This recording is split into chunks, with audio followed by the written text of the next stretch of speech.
ഗുരുവായൂർ പൊന്നാനി സംസ്ഥാന പാതയിലെ അപകടക്കുഴികൾ യാത്രക്കാരെ വലയ്ക്കുന്നു.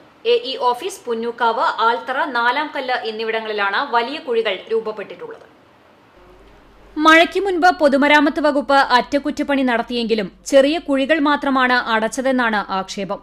പുന്നൂക്കാവ് സെന്ററിൽ സ്ഥിരം വെള്ളക്കെട്ടാണ്. ഇവിടുത്തെ ഓട്ടോ സ്റ്റാൻഡ് എതിർവശത്തെ സ്വകാര്യ വ്യക്തിയുടെ പറമ്പിലേക്ക് മാറ്റി.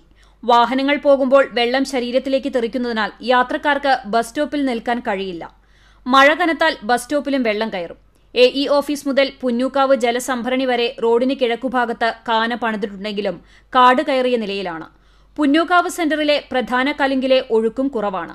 എല്ലാ മഴക്കാലത്തും ഇവിടെ വെള്ളക്കെട്ട് ഉണ്ടാകാറുണ്ടെങ്കിലും പ്രതിഷേധമുയർന്നാൽ മാത്രമാണ് മരാമത്ത് ഇടപെടൽ ഉണ്ടാകാറുള്ളൂ എന്ന് നാട്ടുകാർ കുറ്റപ്പെടുത്തുന്നു. മരാമത്ത് വിഭാഗം നടത്തിയെന്ന് പറയുന്ന മൺസൂൺ റിപ്പയറിംഗിൽ റോഡിലെ വലിയ കുഴികൾ ഒഴിവാക്കിയതിൽ ഓട്ടോ ടാക്സി ബസ് ഡ്രൈവേഴ്സ് യൂണിയനുകൾ പ്രതിഷേധിച്ചു.